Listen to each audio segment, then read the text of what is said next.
नमस्कार। मुद्दे की बात में आप सभी का स्वागत है। मैं हूं आपके साथ गरिमा वाजपेयी। आज बात करेंगे दो रंगी सियासत की, क्योंकि जिस तरीके से एक तरफ वाराणसी में प्रधानमंत्री का दौरा है, दूसरी ओर रायबरेली में राहुल गांधी का दौरा है, और इन दोनों दौरों के बाद अब उत्तर प्रदेश में सियासत भी शुरू हो गई है।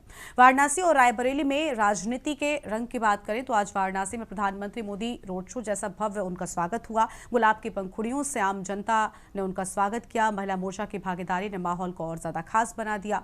पीएम ने मॉरिशस के प्रधानमंत्री के सम्मान में भोज भी दिया। तो वहीं रायबरेली में राहुल गांधी के दौरे के दौरान भाजपा का विरोध, धरना और झड़प देखने को मिली। कांग्रेस ने हमला करवाने का आरोप लगाया, पुलिस ने खंडन कर दिया। राजनीति के इस दिन में जनता और दरबार भी लगा और काशी में भारत मॉरिशस संबंधों के बीच प्रार्थना भी हुई। देश की दो बड़ी राजनीतिक हस्तियों से एक तरफ प्रधानमंत्री मोदी का भव्य स्वागत वाराणसी में, तो वहीं दूसरी ओर रायबरेली में राहुल गांधी के दौरे के दौरान सियासी तापमान चढ़ गया।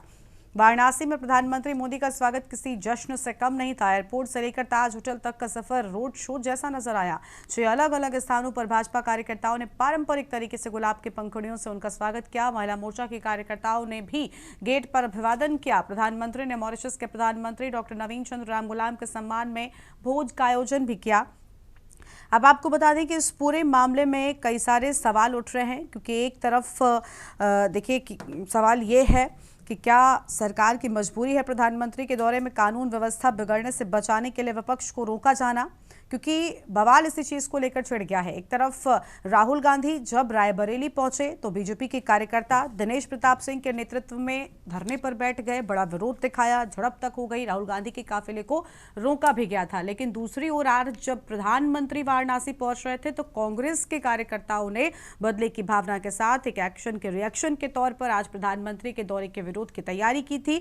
लेकिन इससे पहले ही अजय राय, जो कि कांग्रेस के प्रदेश अध्यक्ष भी हैं और साथ ही वाराणसी से प्रधानमंत्री के सामने 3 बार लगातार लोकसभा का चुनाव भी लड़ चुके हैं, उन्हें पुलिस ने हाउस अरेस्ट कर लिया। पूरी तरीके से टोल प्लाजा पर लखनऊ से लेकर वाराणसी के बीच कोई भी कार्यकर्ता वाराणसी ज्यादा संख्या में ना पहुंच सके, इसको लेकर निगरानी बरती जा रही है। तो इसी सब को लेकर कई सारे सवाल उठ गए हैं कि आखिर कांग्रेस को विरोध करने से क्यों रोका जा रहा है। खास मेहमान इसी पर हमारे साथ में जुड़ेंगे और इसी पर हम करेंगे चर्चा कि आखिर क्यों विपक्ष को अपनी आवाज उठाने से रोका जा रहा है। एक तरफ सवाल ये भी है कि ये सरकार की मजबूरी है कि प्रधानमंत्री के दौरे के दौरान कानून व्यवस्था ना बिगड़ने पाए, इसलिए ये कदम उठाया जा रहा है, या फिर विपक्ष की आवाज दबाने की ये कोशिश है। और क्या बीजेपी भी आज वही काम कर रही है जो, या उस काम से आपत्ति जता रही है जो काम वो खुद सत्ता में रहते हुए करती आई है, या कई जगहों पर जहां वो विपक्ष में थी ऐसा करती आई है। और सबसे अहम कि क्या इस टकराव से उत्तर प्रदेश की राजनीति में कोई नया समीकरण बनेगा। खास मेहमान हमारे साथ में जुड़ रहे हैं आलोक त्रिपाठी, वरिष्ठ पत्रकार हैं, पवन रावत बीजेपी के प्रवक्ता हैं, अनिल शर्मा कांग्रेस के प्रवक्ता है, मनीष शर्मा राजनीतिक विश्लेषक हैं। और इन्हीं सब के साथ अपनी चर्चा की हम शुरुआत करेंगे। सबसे पहले बीजेपी के प्रवक्ता पवन रावत जी के साथ शुरुआत कर लेते हैं। पवन जी, बहुत अच्छी बात है, कोई भी नेता मंत्री, यहाँ तो प्रधानमंत्री की बात है, दौरे पर पहुंचेंगे तो कानून व्यवस्था संभालना प्रशासनिक जिम्मेदारी होती है, लेकिन क्या कानून व्यवस्था को संभालने की आड़ में विपक्ष की आवाज को दबा दिया जाए? आपकी ही पार्टी के दिनेश प्रताप सिंह रायबरेली में राहुल गांधी का जब काफिला पहुंचता है तो उनके काफिले को रोकना तक पड़ जाता है। ऐसा पहले कभी नहीं हुआ था। इसको विपक्ष की, मतलब कह लें कि ना, कि विपक्ष को रोकने का पूरा भरसक प्रयास किया जा रहा है। तो रायबरेली में आपत्ति नहीं है, लेकिन वाराणसी में कुछ हो उससे पहले ही अजय राय को नजरबंद कर दिया, सभी कांग्रेस कार्यकर्ताओं को भी पहुंचने से रोक दिया गया है, मोस्टली हाउस अरेस्ट है। ऐसा क्यों भला? अब विपक्ष कह रहा है कि हमारी आवाज दबाने के लिए सब किया जा रहा है, तो आप कह रहे हैं नहीं? नमस्कार गरिमा जी। हाँ जी। मैं और सभी पैनलिस्टों को मेरा नमस्कार। देखिए, आपने जो कांग्रेस का मुद्दा उठाया है, ये कांग्रेस जो है बेसिकली मुद्दाहीन पार्टी है। सर, हमने कांग्रेस का पहले तो मुद्दा नहीं उठाया, हमने कांग्रेस का मुद्दा नहीं उठाया, हमने दोनों ही दलों के लिए बात की। अगर प्रधानमंत्री की सुरक्षा व्यवस्था इंपॉर्टेंट है तो विपक्ष अपनी बात कह पाए, ये भी जरूरी है। लोकतंत्र इसी से मजबूत होता है। देखिए, विपक्ष को जहां बात कहनी चाहिए विपक्ष वहां कभी बात कहता नहीं है। जो मंच बात रखने के लिए बनाए गए हैं उन मंचों पर कभी बात नहीं रखते हैं। इस प्रकार से झूठे प्रोपेगेंडे खड़े करके तरीके से ये जो प्रचार किया जा रहा है, प्रसार किया जा रहा है, ये विपक्ष की आवाज को रोकना नहीं है। और भाजपा के कार्यकर्ताओं ने जो वहां पर राहुल गांधी के लिए विरोध किया था, वो इस बात पे विरोध किया था, ये जो म्यांमार से जो उनकी टूल किट चल रही है भारत के लोकतंत्र को खंडित करने के लिए या भारत विरोधी गतिविधियों को करने के लिए, तो सिर्फ जो भारतीय जनता पार्टी के जो भी हमारे कार्यकर्ता थे, वो सिर्फ वहां पर इस बात का विरोध कर रहे थे कि आप जो विदेश से प्रायोजित जो आपकी टूल किट चल रही है उसको आप रोकें। दूसरी तरफ अगर आप प्रधानमंत्री जी की बात करें तो देखिए, विदेश, ये प्रधानमंत्री जी का कोई भी चुनावी दौरा नहीं है। यहाँ पर मॉरिशस के प्रधानमंत्री आए हुए हैं और एक बहुत महत्वपूर्ण बातचीत के लिए प्रधानमंत्री जी के साथ में, आप जानती हैं, बायलैटरल बातचीत होनी है। उसको लेकर के अगर विपक्ष वहां पर किसी भी प्रकार की विरोध प्रदर्शन करता है या किसी भी प्रकार की कोई अभद्र व्यवहार करता है, तो एक अंतरराष्ट्रीय मंच पर एक जो गलत छवि भारत की जाएगी। इस बात का भी थोड़ा उन्हें ख्याल रखना चाहिए कि प्रधानमंत्री जी अगर मानिए वाराणसी आ रहे हैं तो एक विशिष्ट मेहमान को लेकर के साथ में आ रहे हैं। ये कोई राजनीतिक घटनाक्रम नहीं है, बल्कि इसमें तो उनको भी, जो हमारे मेहमान आ रहे हैं, उनका स्वागत करना चाहिए। राजनीति का तो यहाँ पर बात ही नहीं आती है। क्या बात है सर। जी, कुछ कहावतें हैं जो इस वक्त आपके इस वक्तव्य पर बिल्कुल सूट करती हैं कि चित भी मेरी और पट भी मेरी। ऐसा नहीं होता है। ठीक है, बीजेपी के प्रवक्ता पवन रावत जी का रुख कर लेंगे। बहुत स्वागत पवन जी आपका। क्या कहना चाहेंगे पवन जी आप? क्योंकि हम देख रहे हैं कि जिस तरीके से अभी देखिए, एक सवाल ये भी है कि ये जो चीज़ें हुई, आखिर क्यों इन सब को लेकर सवाल उठ रहा है? राहुल गांधी का काफिला रोका जाए वो ठीक? पवन जी अभी आप ही बोल रहे थे ना? जी जी, ठीक है, पवन जी का हो चुका है। हम कांग्रेस के प्रवक्ता अनिल शर्मा जी का रुख करेंगे। माफी चाहते हैं अनिल जी, ये बताइए कि राहुल गांधी के काफिला रोका गया, तो ये कहा जा रहा है कि क्योंकि ये कोई चुनावी दौरा नहीं है। अभी बीजेपी के प्रवक्ता को आपने सुना, उनका कहना है कि प्रधानमंत्री तो एक मेहमान के साथ में आ रहे हैं, कानून व्यवस्था बिगड़ती, इसलिए कदम उठाया गया है। और मुझे लगता है कांग्रेस को भी थोड़ा परिपक्व रवैया अपनाना चाहिए। जी गर्मा जी, भारतीय जनता पार्टी जो भी करे वो अच्छा है और हम करें वो खराब है। राहुल गांधी का जिस प्रकार से विरोध किया गया वो बिल्कुल दमनकारी नीतियों के तहत है। वहां जब प्रशासन का बिल्कुल भी रवैया ढुलमुल रवैया था, राहुल जी का विरोध करने के लिए ये लोग आड़े आ जाते हैं, लेकिन कांग्रेसी अगर विरोध करना चाहे तो उनको हाउस अरेस्ट कर लिया जाएगा। ये दमनकारी नीति है सरकार की। ये आवाज को दबाना चाहते हैं, लोकतंत्र की आवाज को दबाना चाहते हैं। अभी इन्होंने बहुत बढ़िया, म्यांमार से टूल किट चले, विदेश से प्रायोजित टूल किट चल रही है। 11 साल से आपकी सरकार, अगर विदेश से प्रायोजित टूल किट चल रही तो आपने अभी तक अरेस्ट क्यों नहीं किया? कहां है आपकी सरकार? शर्म आनी चाहिए आपको इस तरह की बातें करते हुए। ये कौन सा लोकतंत्र है? क्या ये वही लोकतंत्र है जहां देश के प्रधानमंत्री जब जवाहरलाल नेहरू थे और एक आम नागरिक ने जब उनका गिरेबान पकड़ा था, बोले मुझे क्या मिला आजादी के बाद, तो उन्होंने एक जवाब दिया था कि आपको इतना बड़ा अधिकार मिला है कि आप लोकतंत्र की आवाज में प्रधानमंत्री का गिरेबान पकड़ के पूछ सकते हैं कि मुझे क्या मिला। लेकिन जब प्रधानमंत्री का विरोध करने के लिए अगर कांग्रेसी जाना चाहते हैं तो उनको हाउस अरेस्ट किया जाएगा, उनकी आवाज को दबाया जाएगा। यह दमनकारी नीति है भारतीय जनता पार्टी की। राहुल गांधी का जो विरोध करने का काम किया सरकार का प्रायोजित तरीका था। ये कहते हैं हम लोग देश विरोधी बातें करते हैं, देश विरोधी बातें करते तो आपकी सरकार क्या कर रही है? तमाशा बन रही है, पकौड़े तलने का काम कर रही है। कहां देश विरोधी बातें हो रही हैं? जिन बातों को हमने उठाया, आप कहना चाहते हैं कि विपक्ष की आवाज उठाने का प्रयास किया गया, हमने उठाया, उन पर सरकार को झुकना पड़ा। ठीक है अनिल जी, ठीक है, हम लौटेंगे आपके पास में। अनिल जी, टैक्स का मामला हो, ठीक है अनिल जी, हम लौटेंगे आपके पास में। राजनीतिक विश्लेषक हमारे साथ में मनीष शर्मा जी भी जुड़े हुए हैं। बहुत स्वागत मनीष जी आपका। मनीष जी, आवाज मिल रही है आपको हमारी? मनीष जी, एक बड़ा देखिए, पवन जी है, कई सारी बातें उन्होंने बताई, क्या वाकई है? और उन्होंने ये भी कहा कि भाई प्रधानमंत्री का दौरा चुनावी दौरा नहीं है, वो तो एक मेहमान के साथ आ रहे हैं, स्वागत करना चाहिए प्रधानमंत्री का भी, मेहमान का भी। बिल्कुल ठीक बात है, लेकिन क्या राहुल गांधी रायबरेली में चुनाव की तैयारी करने जा रहे हैं? ऐसा तो नहीं है कि राहुल गांधी का दौरे को हम चुनावी दौरा करार दे दें। और दूसरा ये कि लोकतंत्र में विपक्ष को रोकना, क्या ये लोकतंत्र के लिए खराब नहीं है? जो पार्टी लोकतंत्र की दुहाई देती है, विपक्षों पर संविधान को खतरे में डालने की बात कहती है, वो खुद ही विपक्ष की आवाज को दबा देगी तो कैसे चलेगा? और दूसरा है कि प्रधानमंत्री को सुरक्षा देना ठीक है, बिल्कुल प्रशासनिक बहुत बड़ी जिम्मेदारी होती है, एक चुनौती होती है सही तरीके से प्रधानमंत्री का दौरा हो जाए, लेकिन प्रशासनिक सुरक्षा देने के नाम पर अगर प्रशासन इस तरीके का रवैया अपनाएगा तो शायद गलत हो जाएगा, क्योंकि विपक्ष की आवाज को दबाना, अजय राय को हाउस अरेस्ट पहले ही कर दिया गया प्रधानमंत्री के पहुंचने से पहले। क्या यह जिम्मेदारी उसी प्रशासन की रायबरेली में नहीं थी कि जब राहुल गांधी का काफिला जा रहा था उस दौरान दिनेश प्रताप सिंह हाईवे पर बैठ जाते हैं धरने पर, तब प्रशासनिक जिम्मेदारी कहां गई थी? कि राहुल गांधी की सुरक्षा की जिम्मेदारी प्रशासन की नहीं बनती? वहां तो प्रशासन ने तुरंत इनकार कर दिया कि ऐसा कुछ नहीं है, कोई धरना इस लिहाज से नहीं दिया गया था। नहीं देखिए, एक तो ये पहला दौरा नहीं है। मोदी जी जा रहे हैं बनारस में, तो ये उनका पहला दौरा नहीं है। मोदी जी जब आते हैं या योगी जी जब आते हैं इस इलाके में, मतलब बनारस में अगर आते हैं अपने संसदीय क्षेत्र में, तो जितने किसान नेता हैं, मजदूर नेता हैं, या जितने नागरिक आंदोलन के नेता हैं, विपक्ष के जितने कांग्रेस और सपा के नेता हैं, उनको सबको हाउस अरेस्ट कर लिया जाता है। पहला नहीं है बात ये। आप ये नई संस्कृति डेवलप हुई है कि किसी भी तरह के जब हम आए तो हमारी खाली बात हो, और जो जनता का के अंदर जो भी विपक्ष है, वो राजनीतिक विपक्ष हो सकता है, वो नागरिक विपक्ष हो सकता है, सामाजिक विपक्ष हो सकता है, किसी भी तरह के विपक्ष की आवाज वहां न पहुंचे, लगे कि सारा कुछ सही है, सब कुछ ठीक है, कुछ भी गड़बड़ नहीं। तो ये संस्कृति ये मोदी काल की ही संस्कृति है। तो ये तो दोहरा चरित्र हुआ। विरोधियों को साथ दुश्मन की तरह व्यवहार करना, ये संस्कृति मोदी काल की संस्कृति है। इस बात को हम लोग को समझना चाहिए। जबकि लोकतंत्र पूरा होता है विपक्ष की आवाज के साथ मिलकर। तो मैं ये कह रहा हूं, इसका आप पूरा हिस्ट्री में देखेंगी आप, अगर इसको बड़े आंदोलनों की तरह देखिए। जब किसान आंदोलन हो रहा था तो उसके साथ क्या रवैया हो रहा था, कील ठोके जा रहे थे, आतंकवादी बोला जाता, क्या हो जा रहा।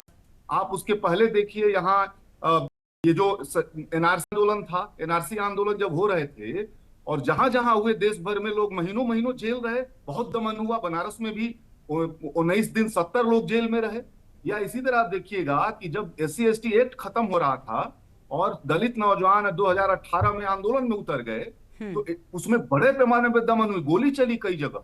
और उसमें जो है, तो ये जो सामान्य जो कार्यक्रम होते हैं देश में, किसी भी बड़ी नीति का विरोध किया जाता है, किसी भी पॉलिटिक्स का विरोध किया जाता है, आप सहमत ना हो सकते हैं उससे। अगर उसका विरोध किया जाता है तो उसमें हाउस अरेस्ट से लेकर के, तमाम गंभीर धाराओं से लेकर के और गोली चलाने तक की घटनाएं इस संस्कृति में आप देखेंगे 14 के बाद हुआ है।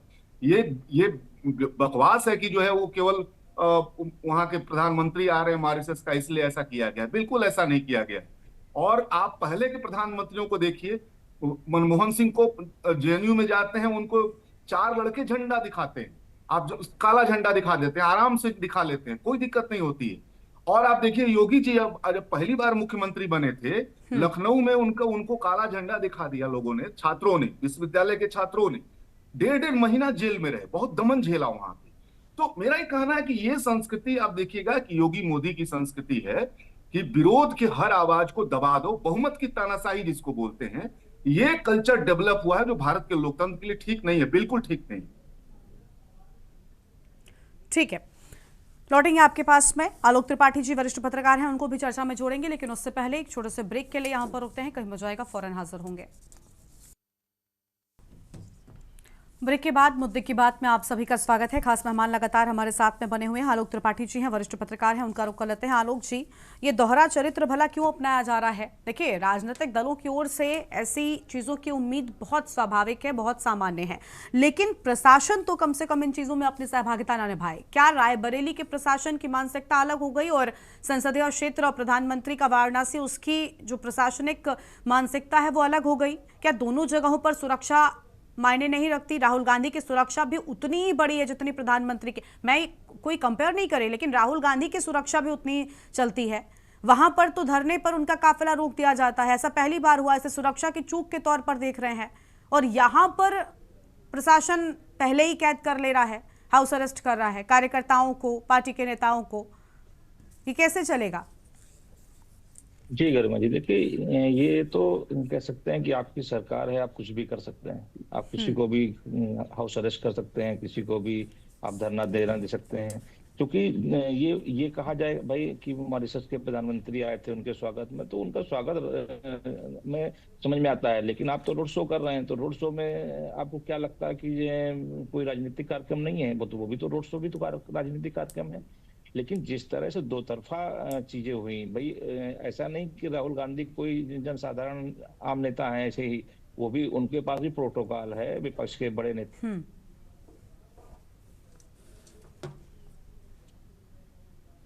है।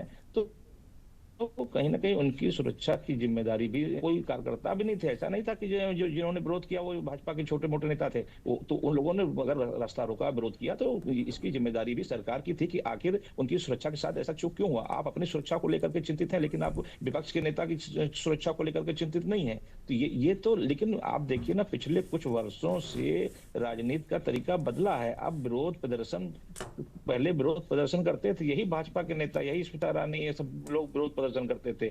अब बताइए अब कहाँ पे विरोध हो रहा है? कहीं विरोध करने का मौका ही नहीं दे रहे हैं ना। अब तो विरोध को एकदम दबा दिया गया, खत्म कर दिया गया। कहा बस आप व्हाट्सएप पे, ट्विटर पे, उस पर विरोध करिए जो कर सकते हैं, उसमें भी ज्यादा करेंगे तो उसमें भी मुकदमे हो जाएंगे आपके खिलाफ। तो अब तो राजनीति का तरीका एकदम बदला हुआ है। अब विरोध नहीं होना है, आपको हाँ में हाँ मिलाना है। नहीं मिला सकते हैं तो आप चुप होकर के बैठिए। तो ये उसी की परिणति दिख रही है कि एक तरफ राहुल का विरोध कर रहे हैं, दूसरी तरफ अपनी सुरक्षा के लिए आप लोगों को घरों में बंद कर रहे हैं। ये राजनीति तो कभी नहीं हुई इस तरह से। ठीक है, आप बड़े नेता हैं, आपकी किसी नीतियों का विपक्ष का विरोध करता है, ठीक है, आप उनको रास्ते में रोक लीजिए, लेकिन आप हाउस अरेस्ट कर दे रहे हैं। फिर उसके बाद राहुल गांधी जब कार्यक्रम में जा रहे हैं तो आप उनके लिए रास्ते में बाधा खड़ी हो रही है।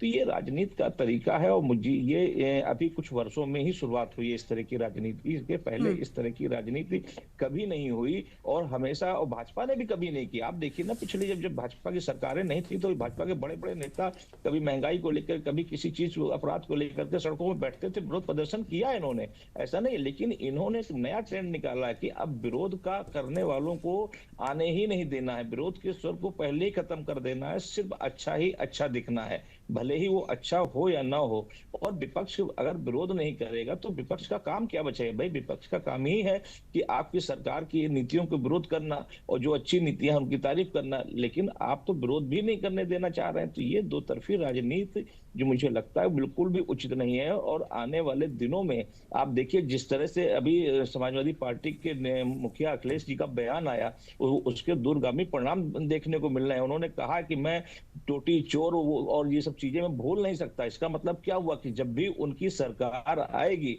तो वो उसका बदला लेंगे, उसका सीधा सीधा उदाहरण है। तो ये जब बदले की राजनीति होगी तो ये कहां जाएगी? ये सोचने वाली बात है कि आप क्या कर रहे हैं। आप विरोध करिए राजनीति में, वो ठीक है, लेकिन विरोध का भी एक तरीका होता है। लेकिन विरोध के नाम पे आप लोगों को हाउस अरेस्ट कर देंगे इसलिए कि हमारे पास कोई विरोध ना कर पाए, वहीं आप विपक्ष के नेताओं को आप जो है विरोध रास्ते में रोक लेंगे। तो ये तरीका ठीक नहीं है। आप उनको भी मौका दीजिए, वो भी आप अपनी बात रखना चाहते हैं रखने दीजिए। और आपके साथ में भी अगर कोई हो रहा है, आपका प्रोटोकॉल है वो ठीक है, आपके ठीक ऐसा है, नहीं होना चाहिए। ठीक है लेकिन सर। अब राहुल पवन जी से हम गांधी जवाब भी ले बड़े लेते हैं, नेता बीजेपी हैं। के प्रवक्ता बैठे हुए हैं। पवन जी, आपने सुना, देखिए तानाशाही रवैया ठीक नहीं है। आप प्रशासनिक अमले का इस्तेमाल विपक्ष की आवाज को दबाने के लिए तो बिल्कुल भी नहीं कर सकते। और क्या यहाँ पर संविधान की हत्या नहीं हो रही? लोकतंत्र में विपक्ष की आवाज को दबाना क्या कहा जाता है? सभी की प्रतिक्रियाएं आपने सुनी होगी, कुछ कहना चाहेंगे आप? जी देखिए, मैं माननीय विश्लेषक जी की भी बात सुन रहा था और वरिष्ठ पत्रकार जी की भी बात सुन रहा था, और मैं अपने सम्मानित कांग्रेस प्रवक्ता जी की भी बात सुन रहा था। देखिए, सबसे बड़ी बात यह है कि जब आप, चाहे वो माननीय राहुल गांधी हो या कोई भी विपक्ष का जनप्रतिनिधि हो, उनको जनता चुनती है अपनी आवाज उठाने के लिए, बात रखने के लिए संसद में। जब संसद का पूरा मानसून सत्र चल रहा था और लगभग प्रतिदिन वहां पर इनको मुद्दे उठाने की बात के लिए क्या कहा गया अच्छा था? पवन जी, आप जनता डिसाइड से कई करेंगे, हजार करोड़ रुपए। पवन जी सुनिए, नहीं, आप डिसाइड करेंगे कि कब कौन सा मुद्दा विपक्ष कहां पर उठाए और कैसे उठाए? जनता के सरोकार के मुद्दे तो उठाएंगे ना, ये जो यहाँ पर वो आप उन्हें बताएंगे। वो अगर मुख्य विपक्षी दल हैं, आपकी पार्टी जब अस्तित्व में भी नहीं आई थी, उससे पहले से उन्होंने देश में सत्ता में वो रहे हैं, और आप उन्हें अब राजनीति करना सिखाएंगे, तो ये गलत नहीं है। आपके बराबर खड़ा एक विपक्षी दल है और आप कह रहे हैं कि ये उठाएंगे लोकतंत्र के और जन सरोकार के मुद्दे। तो ये जब विपक्षी दल हैं, विपक्षी नेता हैं, एलओपी हैं, तो एलओपी को संसद जब इनको दिया गया था, संसद का मंच दिया गया है संविधान की तरह से, तो वहां पर इन्होंने क्या सिर्फ संसद में ही मुद्दे उठाए जाते, सड़क पर मुद्दे नहीं उठाए जाते? क्या सिर्फ संसद में ही मुद्दे उठाए जाते, सड़क पर मुद्दे नहीं उठाए जाते? तो सड़क के मुद्दे आप जनता से सरोकार के उठाइए ना। आप विदेशों से प्रायोजित मुद्दे सड़क पर उठा रहे हैं। आपने इस बात का क्या प्रमाण है आपके पास में कि विदेशों से प्रायोजित मुद्दे उठाए जा रहे थे? इस बात का क्या प्रमाण है आपके पास में? इस बात का क्या प्रमाण है आपके पास में कि विदेशों द्वारा प्रायोजित मुद्दे राहुल गांधी रायबरेली में उठाने गए थे, उनका संसदीय क्षेत्र है, वो वहां पर जाते, तब आपकी पार्टी के बड़े बड़े नेता धरने पर बैठ जाते, तब आपत्ति नहीं हुई, तब प्रशासन को रोकने का काम आप लोगों की ओर से किया गया? देखिए बेसिक बात ये है कि अगर राहुल गांधी अपने संसदीय क्षेत्र में जा रहे हैं तो वहां के विकास, मैंने तो कभी आप मुझे बताइए कि राहुल गांधी ने संसद में जो रायबरेली से संबंधित कितने मुद्दे उठाए, आप मुझे प्रश्न बताइए कि राहुल हमने गांधी ने पहले वहां के भी कहा विकास ना, से संबंधित ये चीजों को आप लेकर के डिसाइड कोई करेंगे भी कि विषय वहां विपक्ष उठाया, कौन सा मुद्दा कब कहां पर ढकोसला नहीं, उठाएगा। ये ये आप ढकोसला नहीं निर्धारित चलेगा करेंगे, विपक्ष का। ये आप निर्धारित करेंगे कि विपक्ष कब कौन सा मुद्दा कहां पर उठाएगा। राहुल गांधी रायबरेली पहुंचे भी नहीं थे, हाईवे पर ही उनके काफिले को रोका गया। राहुल गांधी की सुरक्षा में कोई चूक होती उसका जिम्मेदार कौन होता?